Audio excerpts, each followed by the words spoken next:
প্রিয় মালয়েশিয়ান প্রবাসী ভাইয়েরা, আশা করি সকলে ভালো আছেন। আজকের নতুন এপিসোডে আপনাদেরকে স্বাগত। যারা এখনও আমার চ্যানেলটা সাবস্ক্রাইব করেন নাই, আশা করি চ্যানেলটা সাবস্ক্রাইব করে পরবর্তী ভিডিওর জন্য অপেক্ষা করবেন। আজকের বিষয়টা হচ্ছে, মালয়েশিয়াতে আমরা যারা প্রবাসীরা আছি তারা প্রতিনিয়ত কোনো না কোনো বাহনের মাধ্যমে কিন্তু আমরা যাতায়াত করি। সেক্ষেত্রে আমরা যে যাতায়াত করছি বা করতেছি বা করব, আমরা কোন বাহনের মাধ্যমে যাতায়াত করলে আমাদের দিক দিয়ে সুবিধা হবে, আজকে সেই বিষয়টা নিয়ে আলাপ করব। দেখেন, মালয়েশিয়াতে কিন্তু যাতায়াতের জন্য অনেকগুলো ওয়ে আছে। আপনি ইচ্ছা করলে ট্রেনে যেতে পারবেন, ইচ্ছা করলে আপনি ট্যাক্সিতে যেতে পারবেন, আপনি ইচ্ছা করলে বাসে যেতে পারবেন, আপনি ইচ্ছা করলে গ্রাবে যেতে পারবেন। এই গ্রাবের মতোই আরও দু একটা বাহন আছে, মক্সিম আছে বা আরও একটা আছে, কী জানি ওটার নাম আমার স্মরণ নেই। তো আমার মূল যে বিষয়টা হচ্ছে ট্যাক্সি এবং গ্রাব। আপনি কি ট্যাক্সিতে যাবেন নাকি আপনি গ্রাবে যাবেন? দূরপাল্লার যাতায়াতের জন্য তো অবশ্যই আমরা বাসে যাই। সেক্ষেত্রে আমরা বাসের টিকিট কাটি, পাসপোর্ট লাগে, এগুলো সব কিছু ঠিক আছে। কিন্তু আমরা যে সচরাচর কাছাকাছি যে যাতায়াত করি, সেক্ষেত্রে আমরা হয়তো গ্রাব ইউজ করি, না হয় ট্যাক্সি ইউজ করি। এখন এই দুটার মধ্যে আমার মূল কথা হচ্ছে কোনটা আমাদের জন্য সেফ জার্নি। দেখুন, ট্যাক্সিতে যদি আমরা যাই, আমাদের এখানে কোনো ডকুমেন্টস শো করতে হয় না, বা ট্যাক্সির কোনো ডকুমেন্টস আমাদের কাছে থাকে না। ট্যাক্সির সাথে আমরা সরাসরি কথাবার্তা বললাম, ভাই অমুক জায়গায় যাব, কত দিতে হবে, 20 টাকা দিতে হবে, না ভাই আমি 10 টাকা দিব, চলে গেলাম। রাস্তায় যদি কোনো সুবিধা অসুবিধা হয়, সেটা যারা অসুবিধায় পড়ছে অবশ্যই তারা জানে, বা আমার এই ভিডিওতে যারা দেখছেন বা দেখবেন পরবর্তীতে অবশ্যই জানাবেন যে ট্যাক্সিতে বা গ্রাবে যাতায়াতের সুবিধা এবং অসুবিধাটা।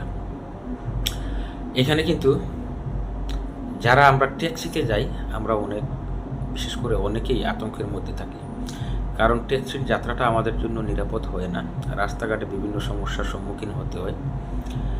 আর তাছাড়া আমাদের কোনো ডকুমেন্টস ট্যাক্সির কাছে দিতে হয় না, বা ট্যাক্সিরও কোনো ডকুমেন্টস আমাদের কাছে রাখতে হয় না। এই যে কারোর সাথে কোনো সংযোগ নাই, সেক্ষেত্রে যাতায়াতের দিকটা কিন্তু অনেক ক্ষেত্রে অনিশ্চিত। অপরদিকে যদি আমরা গ্রাবে যাই, আপনি যদি একটা গ্রাবের অ্যাপস খুলেন, সেক্ষেত্রে আপনাকে সেলফি দিতে হবে, আপনার অ্যাড্রেস দিতে হবে, আপনার ফোন নাম্বার দিতে হবে। আপনি সব কিছু ফিল আপ করে একটা গ্রাবের অ্যাপস খুললেন। এখন গ্রাবের অ্যাপসের মাধ্যমে আপনি কার বুকিং দিতে পারবেন। আপনি বুকিং দেয়া মাত্র কোন নাম্বারের গাড়িটা আপনার সামনে আসবে, কত মিনিট সময় লাগবে, সে এখন কোথায় আছে, আর কতক্ষণ সময় লাগবে, সামনে কয়টা ট্রাফিক সিগন্যাল আছে, এ টু জেড সব কিছু আপনাকে সব। আপনি যখন দরজাটা খুলবেন, গাড়িতে বসবেন, তখন থেকেই কিন্তু আপনাকে ওনারা অবজার্ভ করতে হবে। আপনি কোথায় যাচ্ছেন, কোথায় গিয়ে নামবেন, আপনার কয় মিনিট সময় লাগবে, এ টু জেড। গাড়ির নাম্বার, গাড়ির ড্রাইভারের নাম, গাড়ি কোন কালারের, মানে এ টু জেড সম্পূর্ণ আপনার স্ক্রিনে ভাসতেছে। আপনার ড্রাইভারের মোবাইল নাম্বার, আপনার ডকুমেন্টস তো অবশ্যই গ্রাবের অ্যাপসে দেওয়া আছে। আপনি গাড়ির শুরু থেকে শেষ পর্যন্ত, আপনার গন্তব্য স্থানে যাওয়া পর্যন্ত, যেখানে গিয়ে আপনি নামবেন, সেখানে আপনি নামার পরে আপনার গ্রাবের অ্যাপসে একটা নোটিফিকেশন আসবে আপনার যাত্রাটা কেমন হয়েছে, ড্রাইভার কোনো খারাপ ব্যবহার করছে কি না, আপনার রেটিংটা আপনি দেওয়ার কথা বলছে, রিভিউটা দেওয়ার কথা বলছে। ড্রাইভার যদি আপনার সাথে কোনো খারাপ ব্যবহার করে, রাস্তাঘাটে যদি কোনো সমস্যা হয়, আপনাকে এখানে রিভিউর অপশন দিতেছে, যে আপনি যদি কোনো অসুবিধা হয় আপনি লিখে দিতে পারেন যে এত নাম্বার গাড়ি, এইভাবে আমি আসছি, রাস্তায় আমার সাথে এই ধরনের খারাপ ব্যবহার করছে। ওনারা কিন্তু গ্রাব কোম্পানি কিন্তু তাৎক্ষণিক এটার পদক্ষেপ নেয়। আপনি যদি ভুলবশত, আমরা অনেকেই আছি গ্রাবে উঠেছি বা ট্যাক্সিতে উঠেছি, আমরা বেশিরভাগই পিছনের পকেটে মোবাইল রাখি, মানি ব্যাগ রাখি। ভুলবশত আমরা গাড়ি থেকে নামার সময় হয়তো আমাদের মানি ব্যাগ, না হয় আমার মোবাইল, আমার একটা ব্যাগ রেখে আসছি গাড়িতে।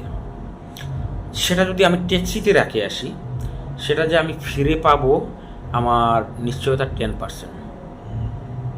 পাবো কি পাবো না 10% অনলি। কিন্তু সেটা যদি আমি গ্রাবে রেখে আসি ভুলবশত, সেখানে আমার নিশ্চয়তা 95% ওটা আমি ফিরে পাবো। যেহেতু যে গ্রাফ দিয়ে আমি যাতায়াত করছি সেই গ্রাফের অল এভরিথিং এভিডেন্স আমার কাছে আছে। আমি ইচ্ছা করলে গ্রাফের এই কাস্টমার কেয়ারে যোগাযোগ করতে পারি, আমি ইচ্ছা করলে গ্রাফের ড্রাইভারের সাথে সরাসরি যোগাযোগ করতে পারি। মানে আমি এই যে এই বারাং বলেন আর সামান বলেন, আমি যেটা ফালাই আসছি অবশ্যই এটা আমার পাওয়ার নিশ্চয়তা থাকে। সেক্ষেত্রে ট্যাক্সির দিক দিয়ে পাওয়ার নিশ্চয়তা নাই বললেই চলে। সুতরাং যাতায়াতের ক্ষেত্রে আপনারা মালয়েশিয়া যদি শর্টকাট, বেশি দূরপাল্লার না, কাছাকাছি যদি কোনো দিকে যাতায়াত করেন, আপনারা সবসময় গ্রাব ব্যবহার করেন বা মক্সিম ব্যবহার করেন।